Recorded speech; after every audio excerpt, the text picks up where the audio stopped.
तो दोस्तों, वेलकम करते हैं हम आप सभी का इस चैनल पे। और आज हम जानेंगे कक्षा 6 का विज्ञान और अध्याय 1 यानी कि चैप्टर 1। पाठ का नाम है भोजन।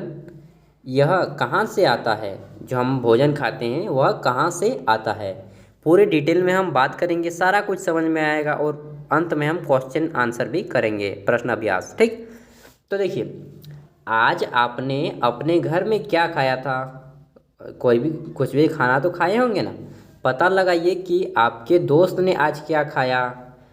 क्या आपने कल और आज एक ही प्रकार की भोजन किए थे? एक ही प्रकार के खाना खाए थे? नहीं ना, अलग अलग खाना खाए थे ना। हाँ, क्या यह सत्य है? क्या यह सच है कि अलग अलग समय में हम अलग अलग प्रकार का खाना खाते हैं? बिल्कुल, हम अलग अलग समय में अलग अलग खाना खाते हैं। अभी कुछ और खाएं, बाद में कुछ और खाएंगे, ठीक ना। तो जितना भी जानेंगे सभी कुछ भोजन के ही बारे में इस पार्ट में हम जानेंगे। भोजन मतलब होता है खाना, अन्न, जिसे इंग्लिश में फूड कहा जाता है। ठीक, FOOD। अब देखिए 1.1 क्या बोल रहा है? विभिन्न खाद्य पदार्थ। खाद्य पदार्थ मतलब खाने के चीज या खाने के सामान। क्रियाकलाप 1 क्या बोल रहा है? विद्यालय में अपने दोस्तों से उन खाद्य पदार्थों यानी कि उन खाने की चीज़ों की जानकारी प्राप्त कीजिए जो वे पूरे दिन में खाते हैं। आप लोग बहुत सारे निमकी, मिक्सचर, बिस्कुट और दुकान की चीज़ें, कुरकुरे, साथ ही आप भोजन घर में दाल भात रोटी चावल ये सारी चीज़ खाते हैं ना। तो उन सब चीज़ों की लिस्ट बनाइए। यदि विभिन्न राज्यों के रहने वाले हो तो उनसे भी यह जानकारी प्राप्त कीजिए। अपनी नोटबुक में सारणी संभवतः यथा संभव मतलब जैसा तक आप बना नहीं सकते हैं बनाइए। अधिक से अधिक दोस्तों द्वारा खाए जाने वाले विभिन्न खाद्य पदार्थों यानी कि खाने की चीज़ों की जानकारी को लिखिए। एक तरफ अपने दोस्तों का नाम लिखिए और दूसरे तरफ वे क्या क्या खाते हैं दिन भर में उसको लिखना है। जैसे कि कोई अगर दक्षिण भारत में रहते हैं तो वह इडली खाएगा, डोसा खाएगा, सांभर खाएगा, बिरयानी खाएगा। और हम लोग इधर रहेंगे तो मछली भात। अगर कोई पश्चिम बंगाल के रहेंगे बंगाली लोग तो मछली भात खाएगा, माछ भात, माछल झोल उनको बोलते हैं। और अगर कोई पंजाब तरफ के रहेंगे तो वो सरसों दी रोटी और मक्के मतलब मक्के दी रोटी और सरसों दी साग बोलते हैं ना, वो सब खाएंगे। तब देखिए, अब हम आगे पढ़ते हैं कि भोजन। अपने भोजन में हम अनेक प्रकार की चीज़ें खाते हैं। जैसे खाने की सभी चीज़ें किसमें बनी होती हैं? पक्के चावल के बारे में सोचो। आपको ये सोचना है कि भाई जितने भी चीज़ हम खाते हैं वो सभी चीज़ कहाँ से आता है और किससे मिलकर बना है, ठीक ना। अभी इसका हम उत्तर जानेंगे उसे। अब सोचिए कि चावल जो आप खाते हैं, ये देखिए चावल, भात जिसे आप ठोस भाषा में बोलते हैं राइस, ठीक।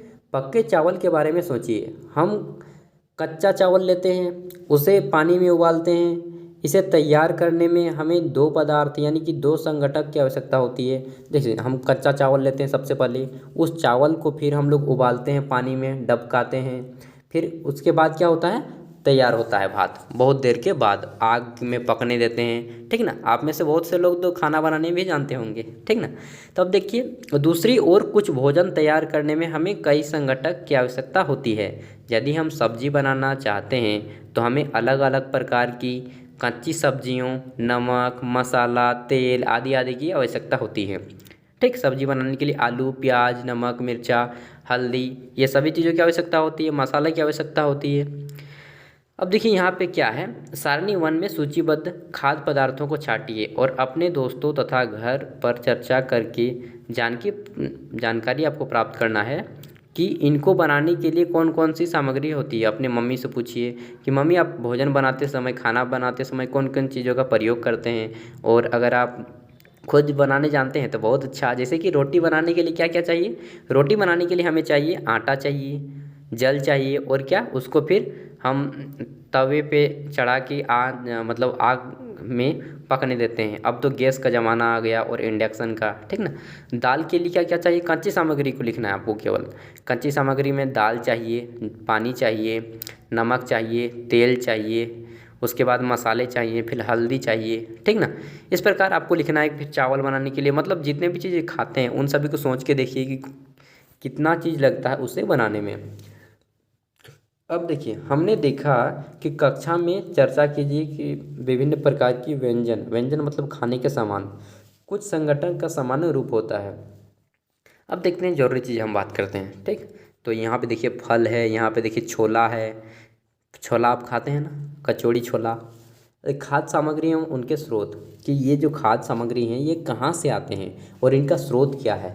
सारणी 1.2 सूचीबद्ध कुछ कच्ची सामग्री है, जैसे कि फल और कच्ची सामग्री का स्रोत। अनुमान लगाना हमारे लिए बहुत आसान हो सकता है। यह कहाँ से आता है, जितने भी हम खाना खाते हैं वास्तव में ये कहाँ से आते हैं। निश्चित रूप से पौधा और गेहूँ। पौधा जो है, पौधे से। गेहूँ और चावल का क्या स्रोत है, गेहूँ और चावल कहाँ से आता है। अपने आपने धान गेहूँ खेतों में उनके पौधों की अनेक पंक्तियाँ देखी होंगी, देखे हैं ना। अभी तो धान भी पकने लगा है, तो धान और गेहूँ की पंक्तियाँ देखें किस प्रकार रहता है। इनमें से अनाज प्राप्त होता है, क्या प्राप्त होता है, अनाज।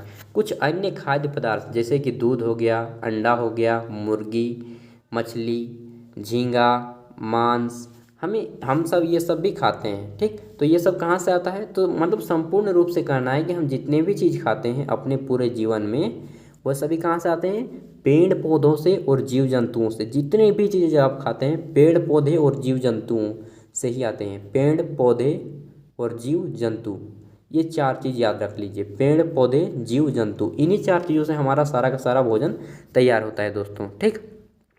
अब हम आगे बढ़ेंगे। तो दोस्तों अब देखिए हमारा क्रियाकलाप 3 आता है। इसमें पूछा गया है कि ये चीज़ें जो हैं, जैसे कि हम क्रियाकलाप 3 से हम यह निष्कर्ष निकालते हैं कि पौधे विभिन्न खाद्य संगठनों जैसे कि अन्न, सब्जी तथा फल इत्यादि कहाँ से प्राप्त होते हैं हमें, पेड़ पौधों से। और जंतुओं से हमें क्या क्या प्राप्त होते हैं, जैसे कि दूध हो गया, मांस हो गया, अंडा हो गया तथा अन्य जानवरों यानी कि जंतु से प्राप्त होने वाले ये सारे चीज़ हैं।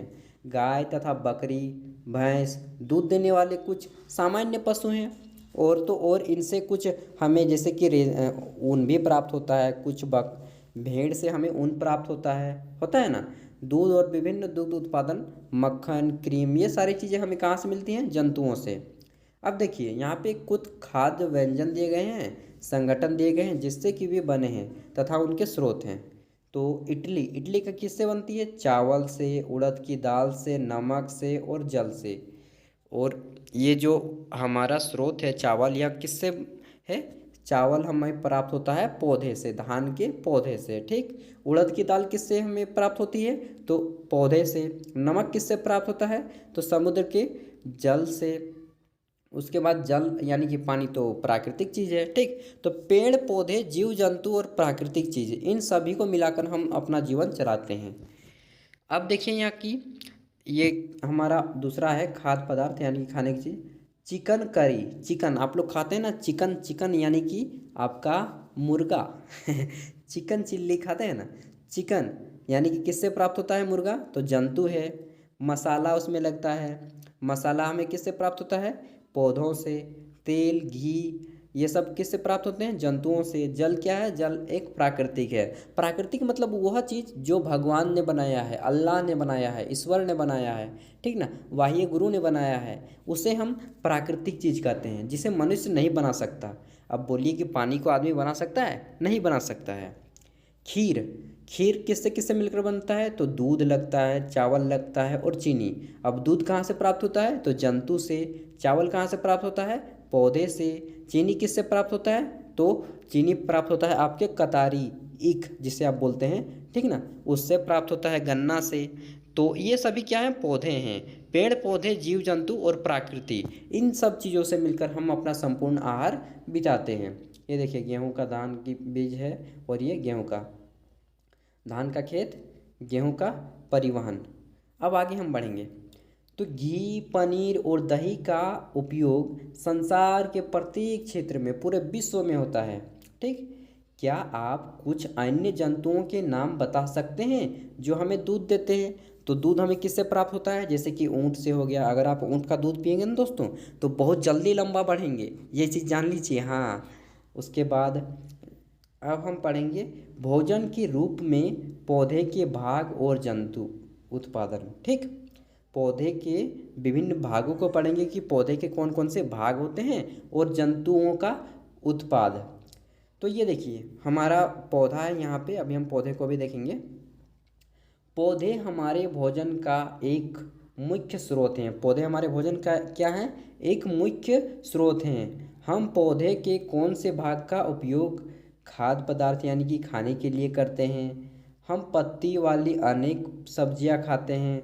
कुछ पौधे के फलों को भोजन के रूप में खाते हैं। कभी कभी हम जड़ भी खा जाते हैं, जड़ को भी खा जाते हैं कभी कभी, जैसे कि मूली का जड़ खा गए हैं, गाजर का जड़ खा गए हैं।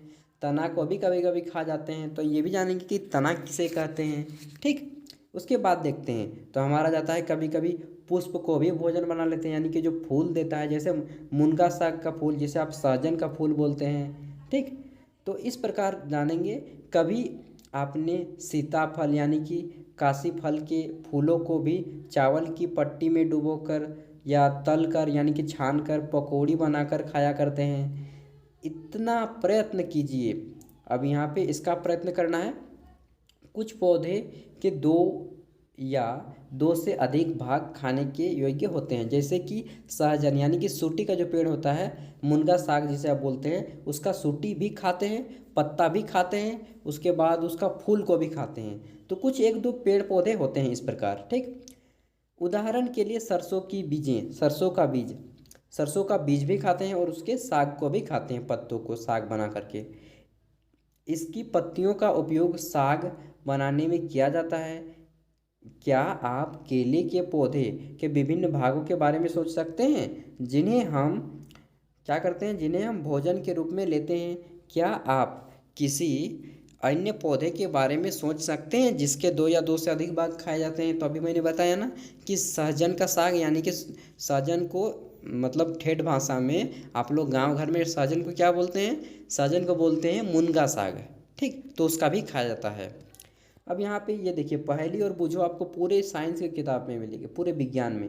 पहेली जानना चाहती है कि हमारे भोजन का पौधे और जंतु के अलावा भी कोई अन्य स्रोत है क्या? हम जितना भी भोजन करते हैं उसमें पौधे और जंतु के अलावा भी कहीं और से हम खाते हैं क्या? तो इसका उत्तर भी हम देंगे। सबसे पहले अब देख लेते हैं कि पौधे के कौन कौन से भाग होते हैं। तो पौधे का पहला भाग होता है, यहाँ पे सबसे नीचे से देखेंगे। ठीक, पहला भाग होता है मूल रोम। इसे मूल रोम कहा जाता है या मूल तंत्र। मूल तंत्र जिसे आप ठेठ भाषा में जड़ बोलते हैं। जड़, जड़ जो होता है ना, इसका जड़, ये मूल तंत्र। प्राथमिक मूल तंत्र जो ऊपर वाला जड़ होता है, और सबसे जो नीचे वाला जड़ होता है उसको कहते हैं द्वितीय मूल तंत्र। ठीक, द्वितीय मूल या प्राथमिक मूल, द्वितीय मूल, इसमें आप तंत्र भी लिख सकते हैं। आप एक चीज़ जान लीजिए कि इसको जड़ कहते हैं पूरा का पूरा। ठीक, अब पादप के खाने योग्य भाग यहाँ पे देखिए, ये जो है ये क्या है? ये कली है, ये पीला पीला दिख रहा है यहाँ पे, ये वाला भाग, ये वाला, ये क्या है? कली है ये। हाँ ठीक ना। उसके बाद ये जो यहाँ पे टखना जैसा दिख रहा है यहाँ पे, इसको कहते हैं नोड। क्या कहते हैं? नोड। इस वाले भाग को जो तोड़ा जाता है जिस जगह डाली को, पत्ते को। ठीक, उसके बाद इस वाले भाग को कहा जाता है तना। क्या कहा जाता है? तना। और इसको तो पत्ती कहते हैं, हम सभी जानते हैं। इसको कहते हैं फल। जो फल फलता है जैसे कि आम का फल, और फूल, फूल को पुष्प कहा जाता है। अब ये देखिए प्रहुत तंत्र, पूरा का पूरा नीचे वाला को कहते हैं मूल तंत्र, और ऊपर वाले को पूरा जड़ से लेकर के पुष्प तक इसको कहते हैं मूल प्ररुह तंत्र। तो ये हो गया पौधे का भाग। ठीक, अब आगे देखते हैं। तो हमारा पहली ने क्या कहा था कि क्या पौधे और जंतुओं के अलावा कोई अन्य चीज़ भी हम खाते हैं क्या? तो इसका उत्तर भी जान लेते हैं भाई। तो भोजन के रूप में पौधे के भाग, बैगन का भरता। क्या खाते हैं बैगन के भरते में हम? बैगन, मिर्च मसाले के रूप में। उसके बाद तेल, मूंगफली, सरसों, सोयाबीन या किसी अन्य पौधे। उसके बाद देखिए पौधे का भाग जो हमें संगठन देता है, जैसे कि फल, उसके बाद बीज। अब आगे बढ़ते हैं। तो ये बूझो और पहेली है। देखिए, अपने आसपास के अनजान पौधे यह देखने के लिए परीक्षण न करें कि वे खाने योग्य है या नहीं।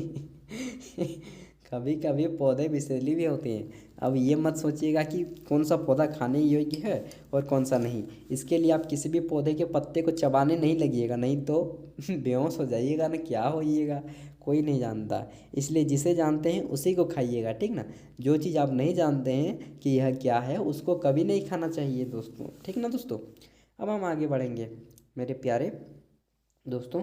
क्रियाकलाप 5, मूंग अथवा चने के कुछ सूखे बीज लीजिए। ये रहा मूंग का बीज और ये रहा चना का बीज, ठीक।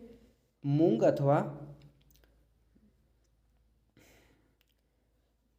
सॉरी, ये रहा मूंग का बीज और ये अंकुरित होने के बाद मूंग का बीज है। तो और चना आपने देखा है, चना जिसे आप बूट बोलते हैं ठेठ भाषा में। मूंग अथवा चने के कुछ सूखे बीज लीजिए। अब इनमें से कुछ बीजों को जल से भरे एक पात्र में डाल दें तथा एक दिन के लिए छोड़ दीजिए। अगले दिन जल को पूरी तरह निकाल दें और बीजों को गिलास में रहने दें। उन्हें एक गीले कपड़े में लपेटकर एक ओर रख दीजिए। अब क्या आप बीजों में कुछ परिवर्तन देखते हैं?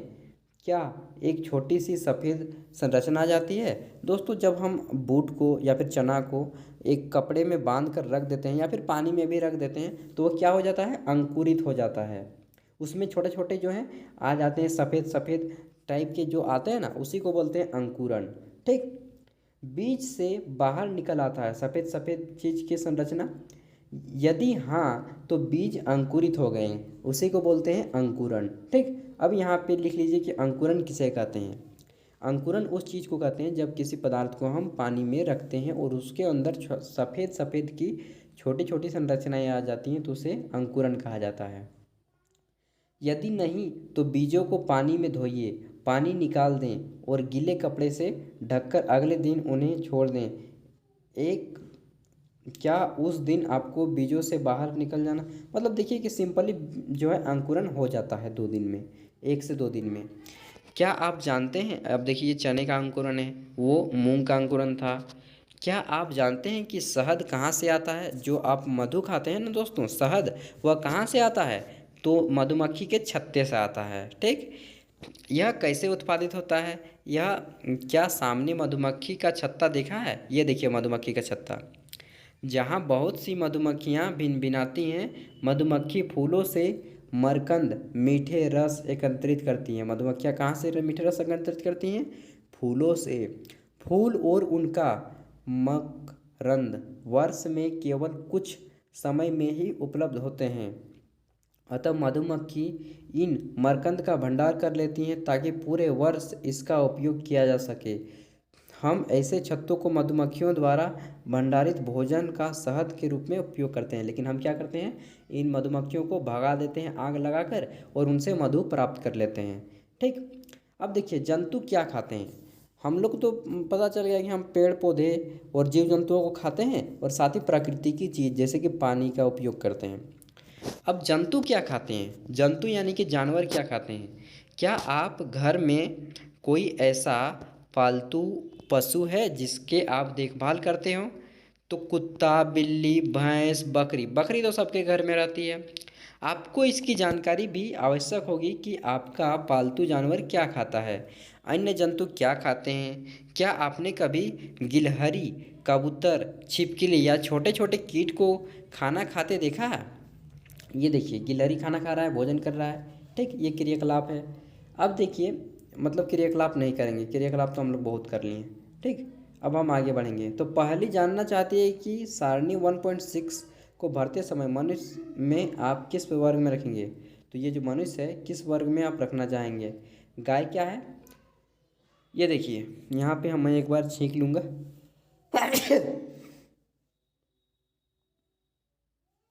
ये देखिए गाय क्या है? गाय एक शाकाहारी है, ठीक। उसके बाद शाकाहारी में और कौन कौन से आते हैं? तो शाकाहारी में आप दे दीजिए किसको? बकरी को दे दीजिए। उसके बाद बंदर को दे दीजिए, हाथी को दे दीजिए, ये सभी शाकाहारी हैं। हिरण को दे दीजिए। मांसाहारी में कौन कौन है? शेर हैं, शेर केवल मांस ही खाता है। उसके बाद भेड़िया दे दीजिए, ठीक। उसके बाद सियार दे दीजिए। और सर्वाहारी में कौन कौन है? सर्वाहारी में कौवा है, मनुष्य है, यानी कि हम लोग सर्वाहारी में आएंगे। उसके बाद कुत्ता दे दीजिए। ठीक, तो ये सभी सर्वाहारी जीव हैं। अब हम जानेंगे कि मांसाहारी किसे कहते हैं, शाकाहारी किसे कहते हैं और सर्वाहारी किसे कहते हैं अगले पाठ में। अब यहाँ पे देखिए हम लोग क्या क्या पढ़ें, सारांश। प्रत्येक पाठ का ना दोस्तों सारांश आप लोग जरूर पढ़िएगा। तो भारत के विभिन्न प्रदेशों में खाए जाने वाले भोजन में बहुत अधिक विविधता है। हाँ, ये तो सही बात है। हमारे भोजन के मुख्य स्रोत पेड़ पौधे तथा जंतु होते हैं। हमारे भोजन के मुख्य स्रोत क्या हैं? पेड़ पौधे एवं जीव जंतु। इसको अच्छा से लिखिए। जो जंतु केवल पादप खाते हैं उन्हें शाकाहारी कहते हैं, और जो जंतु केवल जंतुओं को खाते हैं उन्हें क्या कहते हैं? मांसाहारी। तो शाकाहारी हम उसे कहते हैं जो अपना भोजन केवल शाकाहारी हम उसे कहते हैं जो अपना पेट केवल पेड़ पौधों से ही भोजन कर लेता है। जो अपना जीवन यापन किससे करता है? पेड़ पौधों से। ठीक, साग पात से अपना भोजन करता है, वह कभी मांस नहीं खाता। शाकाहारी वो से कहते हैं। मांसाहारी किसे कहते हैं? जो अपना भोजन यानी कि अपना खाना केवल मांस से ही खाता है, उसे मांसाहारी कहते हैं। केवल मांस, ओनली मांस। ठीक, उसे मांसाहारी कहते हैं। जैसे कि शेर के बाद मैंने आपको बताया कि तेंदुआ दे दीजिए, इसका उदाहरण है। ठीक, जो जंतु पादप तथा दूसरे प्राणी दोनों को खाते हैं उन्हें क्या कहते हैं? सर्वाहारी। तो शाकाहारी, मांसाहारी और सर्वाहारी ये 3 प्रकार के जीव हमारे पूरे विश्व में रहते हैं। शाकाहारी उसे कहते हैं जो केवल अपना भोजन साग सब्जियों को खाकर करते हैं। मांसाहारी उसे कहते हैं जो अपना भोजन केवल मांस खाकर करते हैं। और सर्वाहारी उसे कहते हैं जो मांस भी खाता है और साग सब्जी भी खाता है। जैसे कि हम मनुष्य क्या हैं? मीट मांस भी खाते हैं ना पर्व त्यौहार में, और साग सब्जी भी खाते हैं। तो हम लोग क्या हो गए? सर्वाहारी हो गए। ठीक, अब यहाँ पे अभ्यास करेंगे। क्या सभी जीवों को एक ही किस्म के भोजन की आवश्यकता होती है? तो नहीं, सभी जीवों को, यहाँ पे उत्तर लिखिएगा, सभी जीवों को अलग अलग प्रकार की भोजन की आवश्यकता होती है। जैसे कि मनुष्य सर्वाहारी है, उसके बाद शेर मांसाहारी है, उसके बाद दे दीजिए कि बकरी शाकाहारी है। तो इस प्रकार सभी जीवों को अलग अलग प्रकार के भोजन की आवश्यकता होती है। अब देखिए 5 पौधों के नाम लिखिए तथा बताइए इनके कौन से भाग का उपयोग खाद्य पदार्थों के रूप में किया जाता है। तो आपको उत्तर देना है कि जैसे आपको क्या उत्तर देना है? जैसे कि हम लोग खाते हैं चने का कौन सा भाग? चने का फल खाते हैं, आम का फल खाते हैं। उसके बाद दे दीजिए मूली का हम लोग जड़ खाते हैं, गाजर का जड़ खाते हैं, आलू का तना खाते हैं। आलू का जो हम लोग खाते हैं ना, आलू तो ऊपर में फलता है, आलू का पत्ती नीचे, आलू का पत्ती ऊपर में होता है और आलू तो ज़मीन के अंदर पड़ता है। तो आलू का हम लोग तना खाते हैं। ठीक, इस प्रकार आपको लिखना है। अब कॉलम 3, दिए गए खाद्य पदार्थों का मिलान कीजिए।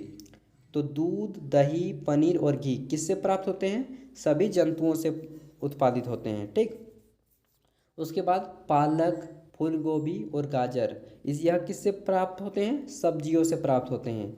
शेर और बाघ क्या करते हैं? तो क्या खाते हैं शेर और बाघ? दूसरे जंतुओं को खाते हैं, ये ऊपर वाला। उसके बाद शाकाहारी में कौन कौन आएंगे? जो पादप मतलब होता है पेड़ पौधे। ठीक ना, पादप एवं पादप उत्पाद खाते हैं, यानी कि साग सब्जी यानी कि पेड़ पौधों को खाते हैं, उन्हें कहते हैं शाकाहारी। तो ये हो गया। अब हम आगे बढ़ेंगे। तो यहाँ पे हमारा बोल रहा है कि रिक्त स्थान को पूर्ति करना है। दिए गए रिक्त स्थान को पूर्ति करें, यानी कि खाली जगह को भरना है। यहाँ पे दिया है शाकाहारी, पादप, दूध, गन्ना और मांसाहारी। तो पहला है हमारा क नंबर कि बाघ एक खाली जगह है क्योंकि यह केवल मांस खाता है। तो बाघ क्या है? कैसा भोजन करता है? मांसाहारी भोजन करता है। तो ये इसका उत्तर हो जाएगा मांसाहारी, ये वाला। ठीक, बाघ एक मांसाहारी है क्योंकि यह केवल मांस खाता है। ठीक, ख नंबर, हिरण केवल पादप उत्पाद खाता है, यानी कि हिरण केवल क्या खाता है? हिरण केवल घास खाती है। ठीक, इसलिए इसे क्या कहेंगे? शाकाहारी।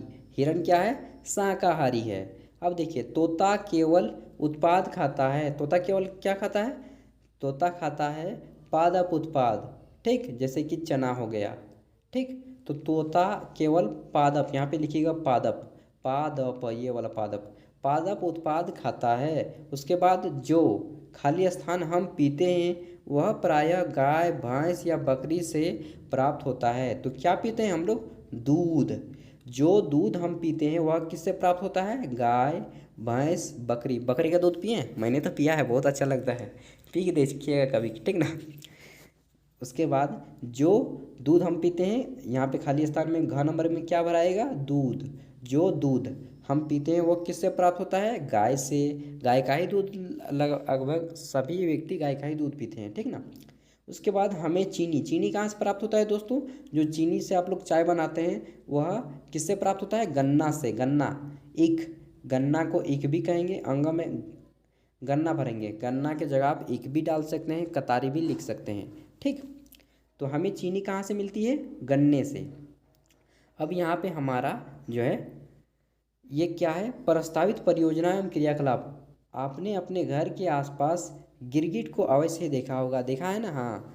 अगली बार जब आपने इसे देखा तो इसका ध्यानपूर्वक अवलोकन कीजिए, यानी कि ध्यान से देखिए तथा पता लगाइए कि क्या खाता है। गिरगिट क्या खाता है? तो गिरगिट कीड़े मकोड़ों को खाता है।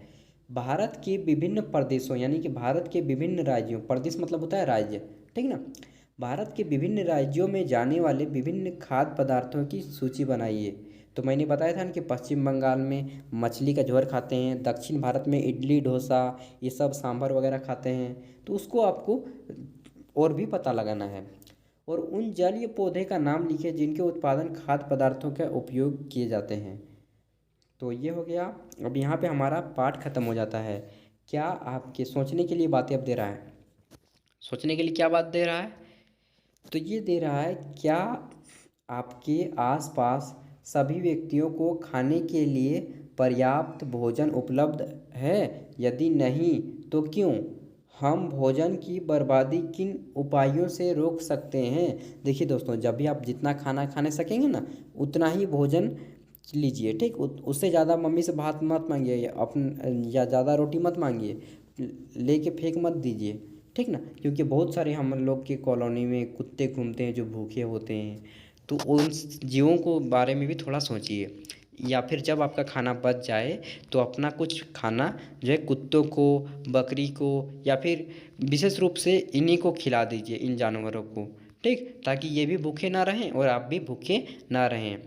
तो आज की इस वीडियो में हमने सीखा कि भोजन कहाँ से आता है। तो पेड़ पौधे जीव जंतुओं से, पेड़ पौधे जीव जंतुओं से और प्रकृति से, यानी कि जैसे कि जल प्रकृति से हो गया, ठीक। और जितने भी खाने हो गए वो किससे आते हैं? पेड़ पौधे और जीव जंतुओं से। साथ ही जाना कि मनुष्य, इस पूरे विश्व में 3 प्रकार के लोग रहते हैं, शाकाहारी, मांसाहारी और सर्वाहारी। उसमें से शाकाहारी उसे कहते हैं जो केवल साग सब्जी खाता है, मांसाहारी उसे कहते हैं जो केवल मांस खाता है, और सर्वाहारी उसे कहते हैं जो मांस और साग सब्जी दोनों खाता है, ठीक।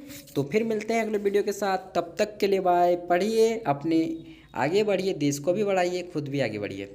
और चैनल पे अगर पहली बार आए तो सब्सक्राइब कर लीजिएगा दोस्तों। फिर मिलेंगे अगली वीडियो में। धन्यवाद वीडियो देखने के लिए।